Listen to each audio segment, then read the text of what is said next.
Education में आपका एक बार फिर से स्वागत है। बच्चों, 11th क्लास का हम लोग आज नवा चैप्टर जिसका नाम है भारत माता, जो कि पंडित जवाहरलाल नेहरू जी के द्वारा लिखा हुआ है, उनकी हिंदुस्तान की यात्रा का एक 5वां अध्याय है और ये मूल रूप में अंग्रेजी भाषा में लिखा हुआ है बच्चों, लेकिन इसका हिंदी के अंदर जो भाषांतर किया है वो हरिभाऊ उपाध्याय ने किया है। आज हम इसी विषय के ऊपर चर्चा करने वाले हैं, लेकिन इसकी शुरुआत करने से पहले मैं आप लोगों को पंडित जवाहरलाल नेहरू जी के बारे में कुछ बातें बता देना चाहता हूं। जैसा आप सब जानते ही हो कि पंडित जवाहरलाल नेहरू हमारे देश के जो है पहले प्रधानमंत्री बने थे देश की आजादी के समय, और एक संपन्न परिवार में इनका जन्म हुआ है। इनके पिताजी वकील थे और जो इनकी जो पढ़ाई हुई है उच्च शिक्षा वो हैरो और कैम्ब्रिज जो विश्वविद्यालय इंग्लैंड के अंदर लंदन में, वहां पर इनकी जो है एजुकेशन हुई है। तो हम लोग इनके जन्म के बारे में बात करते हैं। इनका जन्म जो है वो उत्तर प्रदेश के अंदर इलाहाबाद में हुआ है सन 1889 ईस्वी के अंदर। तो मैं यहाँ आपके सामने जो है इसका सबसे पहले जो परिचय है वो मैं नोट कर देता हूँ, और उसी के बाद हम लोग जो है इस चैप्टर के बारे में बात करेंगे कि जो पंडित जवाहरलाल नेहरू जी ने इस देश को एक करने के लिए, एकजुट करने के लिए कैसे किसानों से, मजदूरों से बात किया करते थे। जब वो जलसे यानी जुलूस किया करते थे तो एक जलसे से जब दूसरे जलसे में जाते थे तो वहां जैसे ही जाते थे लोग इनके जाने पर इनका स्वागत करते थे, भारत माता की जय। तो ये उन लोगों से भारत माता के विषय में पूछता था कि आखिर ये भारत माता कौन है और कैसे आप उसकी जय जयकार करना चाह रहे हो। ठीक है, तो ऐसे कई सवालों के ऊपर बात कर देते हैं। अभी मैं इस चैप्टर की जो शॉर्ट समरी है वो आप लोगों को समझाऊंगा, लेकिन सबसे पहले हम लोग लिख रहे हैं इसका जीवन परिचय। तो सबसे पहले लिखिए बच्चों, पंडित जवाहरलाल नेहरू यानी कि जवाहरलाल नेहरू जी का जीवन परिचय। जवाहरलाल नेहरू जी का जीवन परिचय हम लोग लिख रहे हैं बच्चों। इनका जन्म उत्तर प्रदेश के अंदर हुआ है। जवाहरलाल नेहरू का जन्म जवाहरलाल नेहरू जी का जन्म सन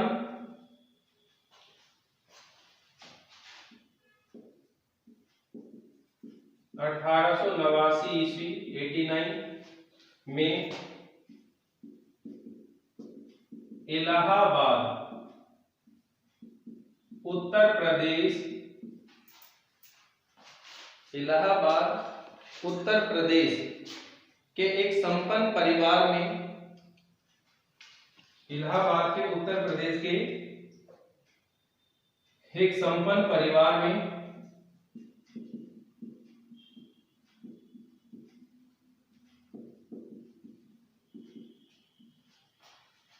हुआ था। इनके पिता वहां के बड़े वकील थे।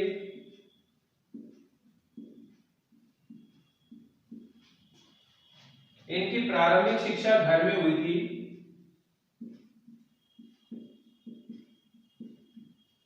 इनकी प्रारंभिक शिक्षा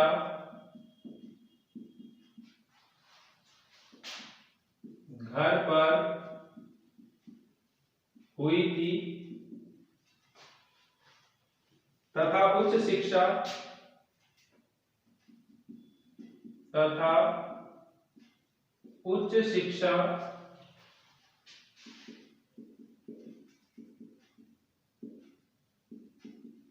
इंग्लैंड में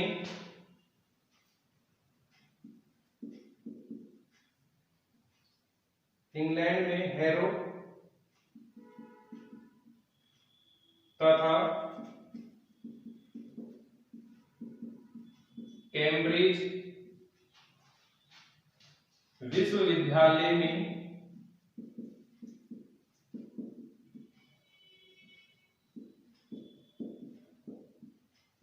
हुई थी।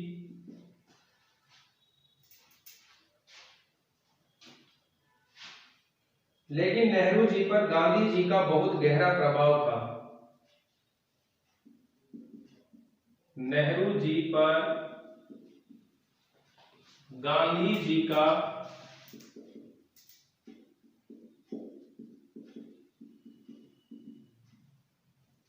बहुत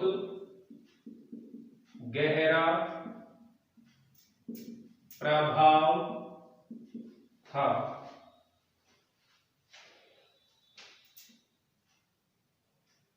यही कारण है कि वे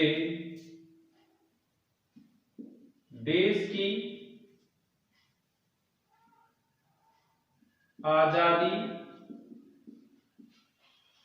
की आजादी के लिए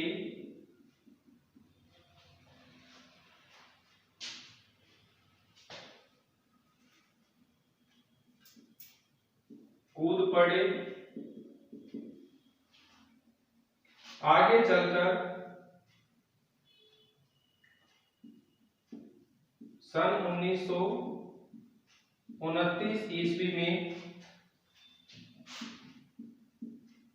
भारतीय राष्ट्रीय कांग्रेस के लाहौर अधिवेशन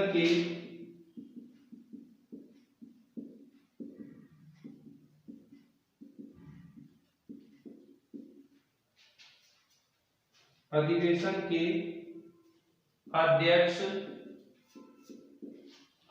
बने और पूर्ण स्वतंत्रता की मांग की। इनका निधन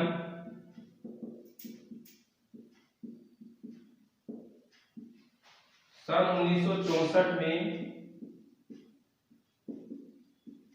हुआ।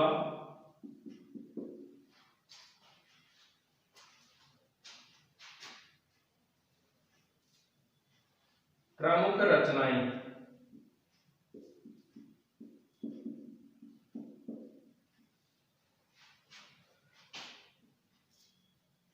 नेहरू जी की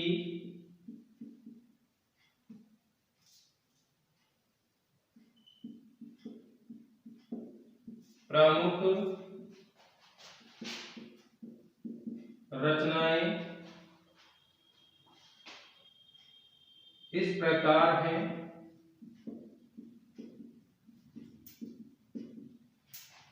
मेरी कहानी,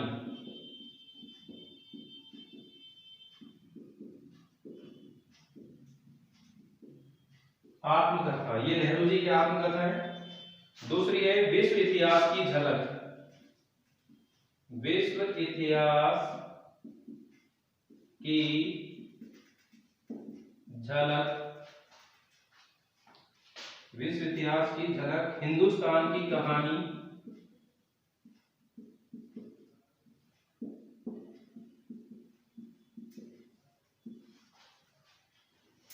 हिंदुस्तान की कहानी।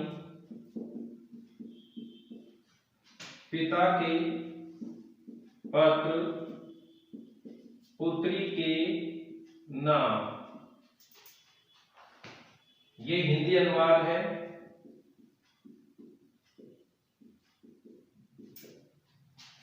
हिंदुस्तान की समस्याएं।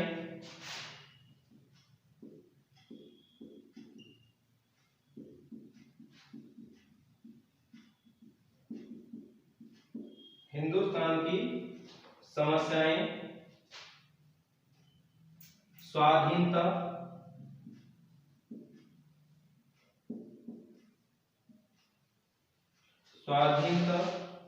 और उसके बाद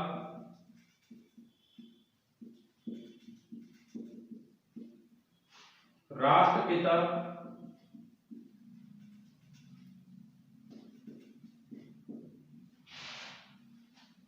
भारत की बुनियादी एकता,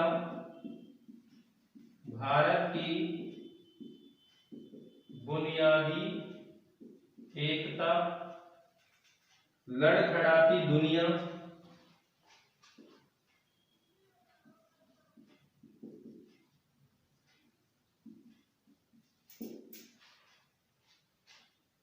आदि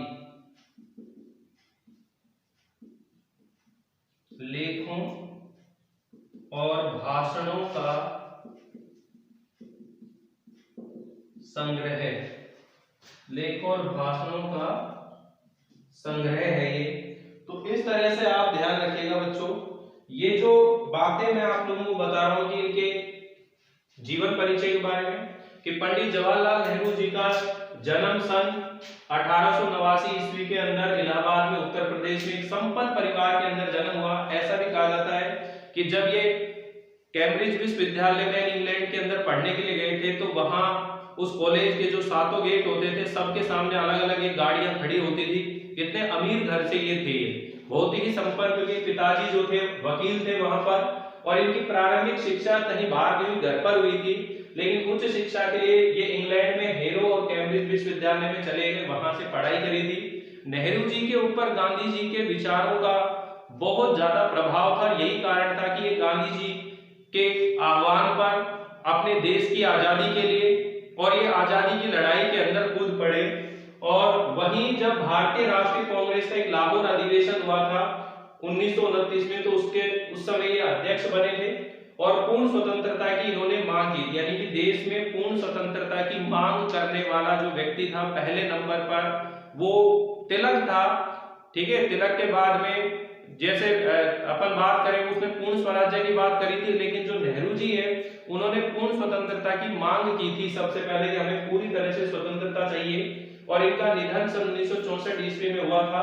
प्रमुख रचनाएं हैं नेहरू जी की, प्रमुख रचनाएं यानी मेरी कहानी जो इनकी आत्मकथा है, जैसे जो भी महापुरुष है उनकी आत्मकथा होती है। जैसे मान लीजिए अपन बात करें एपीजे अब्दुल कलाम की, तो उनकी आत्मकथा का नाम क्या है, अग्नि की उड़ान। ऐसे महात्मा गांधी जी जो है उनकी आत्मकथा का नाम क्या है, सत्य के प्रयोग। इसी तरह जो नेहरू जी हैं इनकी आत्मकथा का नाम क्या है, मेरी कहानी, ये इनकी आत्मकथा है। साथ ही विश्व इतिहास की झलक, हिंदुस्तान की कहानी, पिता के पत्र, पुत्री के नाम, ये इन्होंने हिंदी में अनुवाद किया इन चीजों का। हिंदुस्तान की समस्याएं, स्वाधीनता, और उसके बाद राष्ट्रपिता, भारत की बुनियादी एकता, लड़खड़ाती दुनिया, ये लेख और भाषण है। आज हम जो चैप्टर पढ़ रहे हैं भारत माता, ये इनकी जो रचना है हिंदुस्तान की यात्रा, ये हिंदुस्तान की जो कहानी है इसका 5वां अध्याय जो है हम लोग पढ़ने वाले हैं।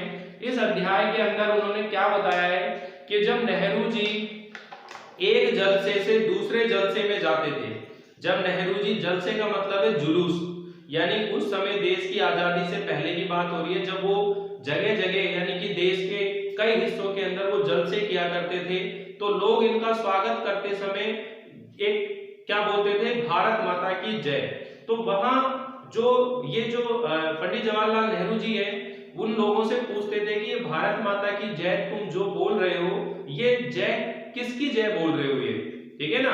तो ऐसे सवाल करते थे और उनको समझाने की कोशिश करते थे कि किस तरह से हिंदुस्तान जो है, जो कश्मीर से लेकर और कन्याकुमारी तक वहां अलग अलग भागों में विभाजित होने पर भी ये देश एक क्यों है और हमें इसकी एकता को बनाकर क्यों रखना चाहिए। इसके लिए वह किसानों से, मजदूरों से बार बार में भारत माता के संदर्भ में बात करता था और उन्हें समझाता था कि भारत माता का मतलब है कि भारत माता की जय का मतलब है कि यह भारत में रहने वाले जो लाखों करोड़ों लोग हैं उनकी जय जयकार से, यानी कि उनका ये विचार था कि भारत में जितने भी नदी है, पहाड़ है, जंगल है, वो सब भारत माता के अंतर्गत ही आते हैं। किंतु इससे भी बड़ा सवाल ये है कि इस भारत में रहने वाले जो करोड़ों लोग हैं वो भी भारत माता ही हैं। तो इस तरह से वो यहाँ भारत माता के विषय में बताते हैं। तो एक बार आप स्क्रीनशॉट ले लीजिए इस चीज का, फिर हम इस चैप्टर की जो शुरुआत है वो हम लोग करते हैं। आप लोग अच्छे से इन चीजों को नोट करते हुए चले। जो बातें बोर्ड पे लिखी जा रही है उनको आप अपने रजिस्टर में नोट कर सकते हैं।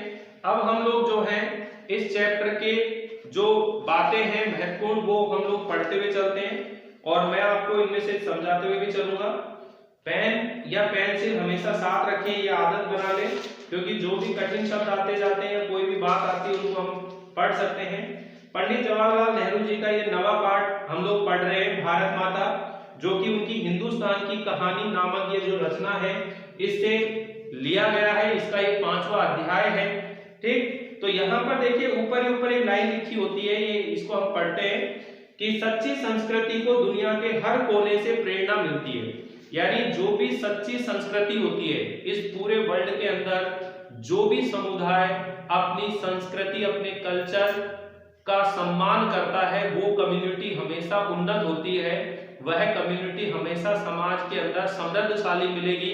तो हमेशा अपनी जो संस्कृति है उसके प्रति जो है एक सच्चा लगाव होना चाहिए। हम हिंदुस्तान में रहकर के ही और हम अपनी हिंदी भाषा के प्रति ही जो विचारधारा रखते हैं वो बहुत सोचनीय विषय है। इस वर्ल्ड के अंदर जितने भी आपको संपन्न लोग मिलेंगे वो अपनी संस्कृति से बेहद प्रेम करते हैं। हम चाइना के बारे में जाने, हमारा पड़ोसी राष्ट्र है, चाइनीज चाहे कितना भी बड़ा क्यों ना हो, लेकिन वो हमेशा अपनी चाइनीज लैंग्वेज के अंदर ही बात करता है। ऐसे जो जापानी लोग होते हैं वो जैपनीज में ही जो है अपनी बात करते हैं, यानी अपनी जो लैंग्वेज है उससे वो बहुत लगाव रखते हैं। मैं ये नहीं कहता कि आपको इंग्लिश नहीं सीखनी चाहिए, इंग्लिश बोलना आना चाहिए, लेकिन अपनी खुद की लैंग्वेज के प्रति जो है हमारे मन में लगाव होना चाहिए। हमें गर्व होना चाहिए कि हम हिंदी भाषी लोग हैं और हिंदी हमारी मातृ लैंग्वेज है, मदर लैंग्वेज है।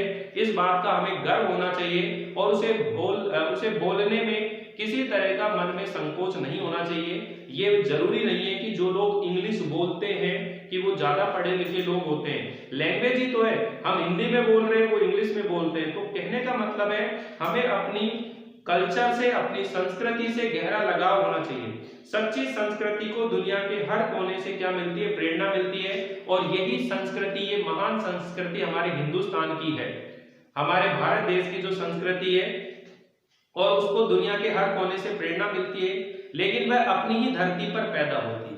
कि जो सच्ची संस्कृति होती है वो हमेशा अपनी धरती पर ही पैदा होती है और उसकी जड़ें जन मन में समाई रहती है, और उसकी जो जड़ है वो वहां के लोगों के मन में समाई रहती है। और यही कारण है कि कितने आक्रमण हमारे देश पर हुए, किंतु हमारे देश की जो संस्कृति थी उसकी वजह से भारत के जितने भी लोग हैं सब एक दूसरे से जुड़े हुए थे और सांस्कृतिक दृष्टि से भारत के लोग बहुत मजबूत थे। उनकी एकता और अखंडता को तोड़ पाना आसान नहीं था, लेकिन अंग्रेजों ने जातिवाद फैलाकर, धर्म का मुद्दा उठाकर हमारे बीच में भेदभाव फैला दिए, और उनके द्वारा फैलाए हुए जो भेदभाव है वो आज भी हमारी राजनीति में दिखाई देते हैं। तो ये जो चैप्टर हम पढ़ रहे हैं बच्चों, इसका उद्देश्य यही है कि हम अपने समाज, अपने देश में जो भेदभाव की दीवारें खड़ी हैं, जो भेदभाव फैला हुआ है, उसे मिटा करके, उसे दूर करके हम अपने देश की एकता और अखंडता के लिए कार्य करें। तो पंडित जवाहरलाल नेहरू जी जो थे, जिस समय देश आजाद नहीं हुआ था तो उस समय देश के लोगों को एक करने के लिए, उन लोगों को एकता के एक सूत्र में बांधने के लिए वो जगह जगह के जलसे किया करते थे और वहां लोगों को, किसानों को, मजदूरों को समझाते थे कि हमारा देश जो है अलग अलग भागों में विभाजित होने पर भी वो एक है। क्यों समझा पाते थे? वो समझाते थे कि जितने भी मजदूर हैं, किसान हैं, उन सब की एक जैसी ही समस्याएं हैं, एक जैसे ही उनके साथ में जो अत्याचार हो रहे, जमींदारों के द्वारा जो उनका शोषण किया जा रहा था, वो समस्याएं पूरे देश में एक जैसी है, यकसी है, एक जैसी है। इसलिए वो बहुत आसानी से उन चीजों को वो उनको समझा देते थे। तो ये जो पंक्तियां हैं, इसका अर्थ आप समझ में है कि ये उपसंहार है भारत की खोज, जो इनकी रचना है उसके अंत में लिखा था इन्होंने ये बात कि सच्ची संस्कृति को दुनिया के हर कोने से प्रेरणा मिलती है, लेकिन अपनी ही धरती पर ये सच्ची संस्कृति पैदा होती है और यहाँ के लोगों, ये जो सच्ची संस्कृति होती है इसकी जड़ें यहाँ के लोगों के मन में बहुत गहरी होती है और उसे निकाल पाना इतना आसान नहीं होता है। तो पंडित जवाहरलाल नेहरू जी के जन्म के बारे में आप लोग समझ गए।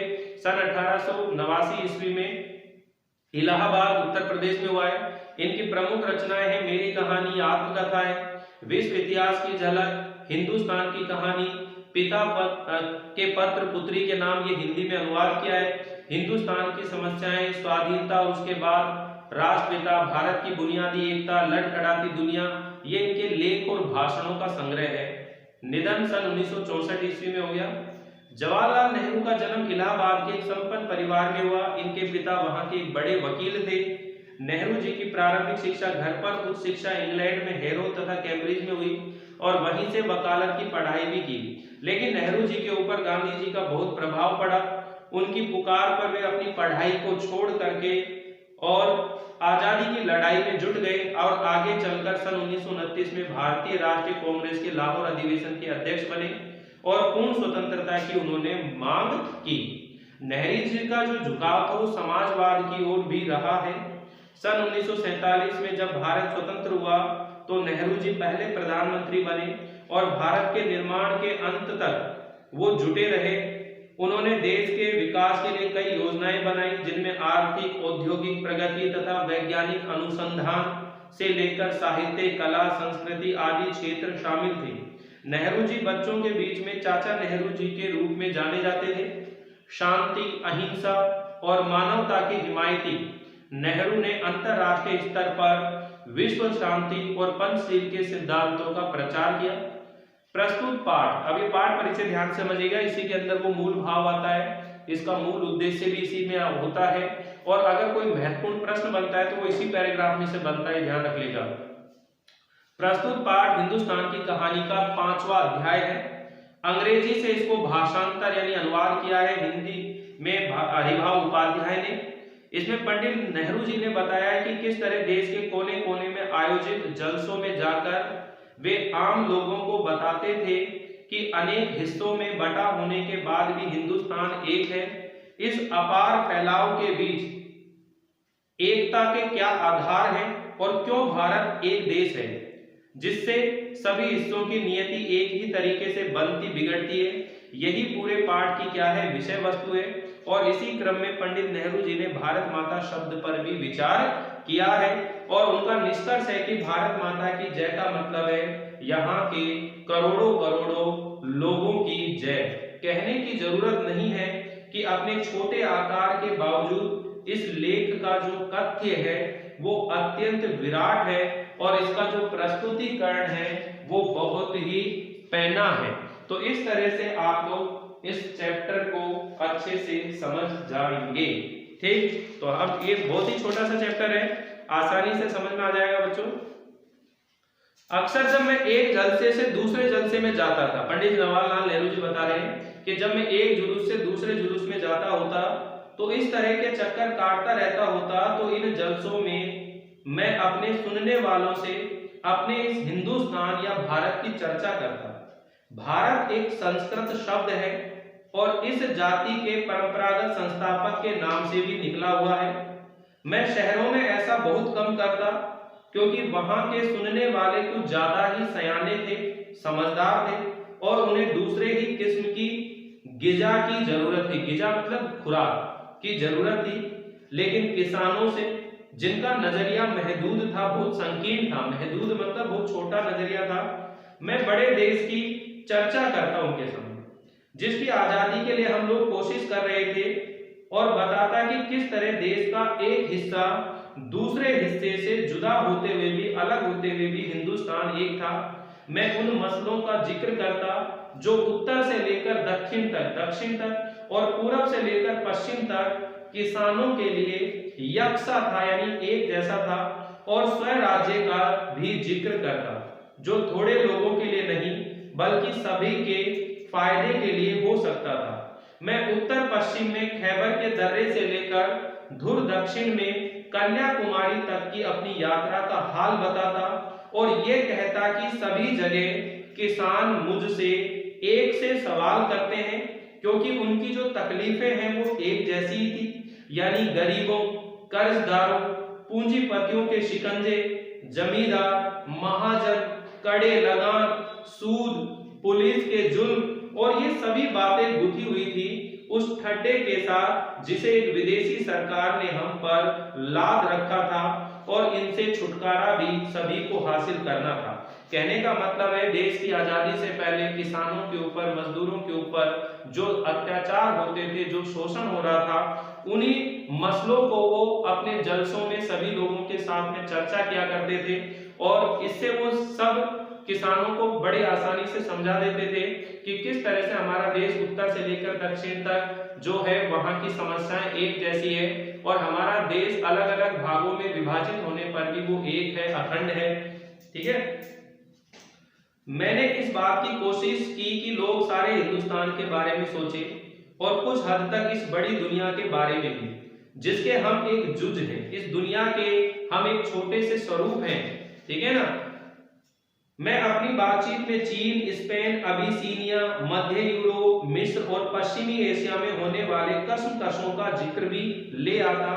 मैं उन्हें सोवियत यूनियन में होने वाली अचरज भरी तब्दीलियों, आश्चर्य से भरे जो बदलाव हुए थे, उनका भी हाल भी बताता और कहता कि अमेरिका में कैसे तरक्की की है। ये काम आसान नहीं था, लेकिन जैसा मैंने समझ रखा था वैसा मुश्किल भी न था। इसकी वजह यह थी कि हमारे पुराने महाकाव्यों ने और पुराणों की कथा कहानियों ने, जिन्हें वे खूब जानते थे, उन्हें इस देश की कल्पना करा दी थी और हमेशा कुछ लोग ऐसे मिल जाते थे जिन्होंने हमारे बड़े बड़े तीर्थों की यात्रा कर रखी थी, जो हिंदुस्तान के चारों कोनों पर हैं, या हमें पुराने सिपाही मिल जाते थे। ये भी अंडरलाइन कर लीजिए, क्योंकि ये भी है, क्वेश्चन आएगा कि जो पंडित जवाहरलाल नेहरू जी है वो देश के किसानों को और मजदूरों को देश की एकता और अखंडता के बारे में बड़ी आसानी से समझा सकते थे, समझा देते थे। ऐसा क्यों? क्योंकि उन्होंने हमारे देश के जो भी महाकाव्य हैं, पुराण हैं, उनकी कथा कहानियां, जिनको भारत के लोग बहुत आसानी से जानते थे, उस देश की कल्पना करा दी थी कि जो, और हमेशा कुछ लोग ऐसे मिल जाते थे जो बड़े बड़े तीर्थों की यात्रा कर रखी थी हिंदुस्तान के चारों कोनों पर। ठीक है, और कुछ ऐसे सिपाही भी मिल जाते थे जिन्होंने पिछली बड़ी लड़ाई लड़ रखी थी। उन सबको वो बता करके और बड़ी आसानी से समझा देते थे।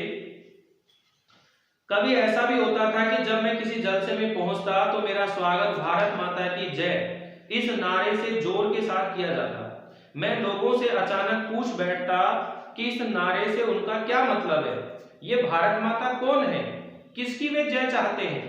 मेरे सवाल से उन्हें कौतूहल और ताज्जुब होता था। कौतूहल मतलब जिज्ञासा और ताज्जुब होता, और कुछ जवाब न बन पड़ने पर वे एक दूसरे की तरफ या मेरी तरफ देखने लग जाते। मैं सवाल करता ही रहता। आखिर एक हट्टे कट्टे जाट ने, जो अनगिनत पीढ़ियों से किसानी करता आया था, उसने जवाब दिया कि भारत माता से उनका मतलब है धरती से। तो फिर क्वेश्चन करते, कौन सी धरती? खास उनके गांव की धरती, या जिले की, या पूरे शहर की, सूबे की, या सारे हिंदुस्तान की धरती से उनका मतलब है। इस तरह सवाल जवाब चलते रहते, यहाँ तक कि वे ऊब कर मुझसे कहने लगते कि मैं ही बताऊं। मैं इसकी कोशिश करता और बताता कि हिंदुस्तान वह सब कुछ है जिसे उन्होंने समझ रखा है, लेकिन वह इससे भी बहुत ज्यादा है। हिंदुस्तान के नदी पहाड़, अब देखिए हिंदुस्तान यानी भारत माता के संदर्भ में नेहरू जी की क्या अवधारणा थी, उसका क्वेश्चन है। उसका उत्तर है, हिंदुस्तान के नदी और पहाड़, जंगल और खेत जो हमें अन्न देते हैं, ये सभी हमें अजीज हैं, प्रिय हैं, लेकिन आखिरकार जिनकी गिनती है वे हैं हिंदुस्तान के लोग, उनके और मेरे जैसे लोग जो इस सारे देश में फैले हुए हैं। भारत माता का दरअसल यही करोड़ों लोग हैं, और भारत माता की जय से मतलब इन लोगों की जय का है। मैं उनसे कहता कि तुम इस भारत माता के अंश हो, इस तरह से तुम ही भारत माता हो। और जैसे जैसे ये विचार उनके मन में बैठते, उनकी आंखों में एक चमक आ जाती, इस तरह मानो उन्होंने कोई बड़ी खोज कर ली हो। तो इस तरह देखिए बच्चों, ये भारत माता जो चैप्टर है बहुत छोटा सा है, लेकिन इसमें भारत की एकता, भारत की जो अखंडता है, उसके लिए नेहरू जी ने बहुत अच्छे सा सुंदर ढंग से इन्होंने यहाँ पर चित्रण किया है। तो इसी का देखिए फटाफट अपन इसके क्वेश्चन आंसर भी समझ लेते हैं। ये एक ही लेक्चर के अंदर चैप्टर कंप्लीट हो जाएगा आपका। भारत की चर्चा नेहरू जी कब और किससे करते थे? भारत की चर्चा नेहरू जी कब और किससे करते थे? तो आप इसका उत्तर जानते हैं कि जब नेहरू जी एक जलसे से दूसरे जलसे में जाते थे, ठीक है ना, या देश का दौरा करते थे और वहां जनसभाओं में भाषण देते थे, तब वे लोगों के साथ में भारत के संदर्भ में क्या करते थे, चर्चा करते थे, भारत की चर्चा उन लोगों के साथ करते थे। तो जब नेहरू जी देश का दौरा करते थे, जनसभाओं में भाषण करते थे, तब वे किसानों के बीच भारत की क्या करते थे, चर्चा किया करते थे। तो ये आप अच्छे से बता देंगे कि जब नेहरू जी एक जलसे से दूसरे जलसे में जाते थे, अर्थात भारत का दौरा किया करते थे, वहां जनसभाएं होती थी, तो उन जनसभा को संबोधित करते समय वहां के जो किसान हैं, मजदूर हैं, उनके साथ में वो भारत की चर्चा किया करते थे। ठीक, सेकंड क्वेश्चन है बच्चों, नेहरू जी भारत के सभी किसानों से कौन सा प्रश्न बार बार करते थे? नेहरू जी भारत के सभी किसानों से बार बार यह प्रश्न पूछते थे कि ये भारत माता कौन है और ये किसकी जय जयकार करते हो तुम, भारत माता की जय का आशय क्या है। ऐसे प्रश्न जो है वो किसानों से, मजदूरों से वो बार बार किया करते थे, क्योंकि जब नेहरू जी जलसों में जाते थे तो उनके स्वागत के लिए लोग क्या बोलते थे, भारत माता की जय। तो वो उनसे क्या प्रश्न करते थे कि भाई ये भारत माता कौन है जिसकी तुम जय जयकार कर रहे हो, ये भारत माता कौन है, ठीक है ना, और तुम किसकी जय चाहते हो, ये क्वेश्चन का अर्थ है।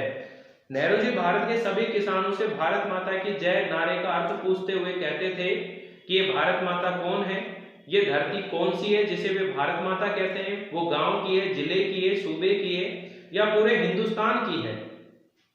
ठीक, तीसरा क्वेश्चन है बच्चों, दुनिया के बारे में किसानों को बताना नेहरू जी के लिए क्यों आसान था? यानी कि इस पूरी दुनिया के बारे में किसानों को बताना नेहरू जी के लिए आसान इसलिए था क्योंकि नेहरू जी ने पुराणों और हमारे जो धार्मिक महाकाव्य थे उनके कहानियों को उन्होंने सुन रखा था, धर्म ग्रंथों, और उनको किसान भी जानते थे, मजदूर भी जानते थे, तो वो बड़ी आसानी से समझा देते थे। साथ ही कुछ ऐसे साधु संत मिल जाते थे जिन्होंने देश के चारों कोनों की यात्राएं कर रखी थी, कुछ ऐसे सिपाही मिल जाते थे जिन्होंने पिछली लड़ाइयों के अंदर आक्रमण किए थे, लड़े थे, और उनके हवाले से वो बड़ी आसानी से समझा देते थे। और जब देश में विश्वव्याप्त मंदी छाई थी तो उनके द्वारा इन सब चीजों से पता चल जाता था और नेहरू जी बड़ी आसानी से उनको समझा देते थे। तो देखिए वापिस से, दुनिया के बारे में किसानों को बताना नेहरू जी के लिए आसान इसलिए था क्योंकि वे भारत के पुराणों और महाकाव्यों की कथा कहानियों को पढ़ सुनकर पहले से ही परिचित हो चुके थे। इसके साथ ही तीर्थ यात्राएं करके देश के चारों कोनों से परिचित हो चुके थे। अनेक सैनिकों ने विश्व युद्ध के दौरान विदेशों में जाकर युद्ध किया था और विदेशी नौकरियां की थी। किसान सन 1930 में छाई विश्वव्यापी मंदी से भी क्या थे, परिचित थे। किसान सामान्यतः भारत माता का क्या अर्थ लेते थे? यानी कि किसान सामान्य तौर पर भारत माता का क्या अर्थ लेते थे? धरती माता से। किससे लेते थे वो? धरती माता से लेते थे। बस इतना ही सिंपल है। भारत माता के प्रति नेहरू जी की क्या अवधारणा थी? भाई भारत माता के प्रति नेहरू जी की अवधारणा थी कि भारत की जितनी भी नदियां हैं, पहाड़ है, जंगल है, खेत है, ये सब कुछ भारत माता के अंतर्गत आते हैं। जो कुछ भी देश में रहकर हम महसूस करते हैं या जो कुछ भी यहाँ विद्यमान है या इस देश में रहने वाले करोड़ों लोग हैं, वह सब भारत माता है, यानी वो सबके सब भारत माता ही है। भारत माता के प्रति नेहरू जी ने क्या अवधारणा की, समझ में आ गया। फिर नेक्स्ट क्वेश्चन है, आजादी से पूर्व किसानों को किन समस्याओं का सामना करना पड़ता था? आजादी से पहले किसानों को गरीबी, कर्जदार, ठीक है ना, गरीबी, कर्जदार होना, पूंजीपतियों के शिकंजों में फंसना, जमींदारों के, महाजनों के जाल में फंसना, खेती के बदले लगान देने में कठोरता का सामना करना, अधिक ब्याज देना और पुलिस के जुल्म आदि समस्याओं का सामना उनको करना पड़ता था। ठीक है बच्चों, तो इस तरह से आप इनके जो क्वेश्चन आंसर हैं वो आसानी से समझ ले होंगे, सीख गए होंगे। तो देखिए ये जो चैप्टर है हमारा बच्चों बिल्कुल कंप्लीट हो गया है। इनके जो क्वेश्चन आंसर हैं वो आपको पीडीएफ फॉर्म में मिल जाएंगे और आप अपने रजिस्टर के अंदर नोट कर लेंगे। अब हमारा जो गद्य पार्ट है ये बिल्कुल कंप्लीट हो गया है, क्योंकि गद्य पार्ट के अंदर जो 4 चैप्टर हैं वो हटा दिए गए हैं। एक बार मैं तुम्हें फिर से बता देता हूं कि कौन कौन से 4 चैप्टर जो हैं वो हटा दिए गए हैं। एक तो आपका अप्पू के साथ 2.5 साल सत्यजीत राय, ठीक है, और एक विदाई संभाषण, ठीक है, और एक रजनी, और एक 10वां जो चैप्टर है आत्मा का ताप सैयद हैदर रजा। ये 4 चैप्टर हटा दिए गए हैं। आप केवल आपको 6 चैप्टर तैयार करने हैं गद्य पार्ट में। तो हमारे जो 6 चैप्टर हैं वो कंप्लीट हो चुके हैं। अब हम जो पद पार्ट है उस पद पार्ट को शुरू करेंगे। तो बच्चों आप लोगों को वीडियो कैसा लगा मुझे जरूर बताइएगा। मिलते हैं अगली बार पद पार्ट का फर्स्ट चैप्टर लेकर। तब तक के लिए थैंक यू, बाय बाय।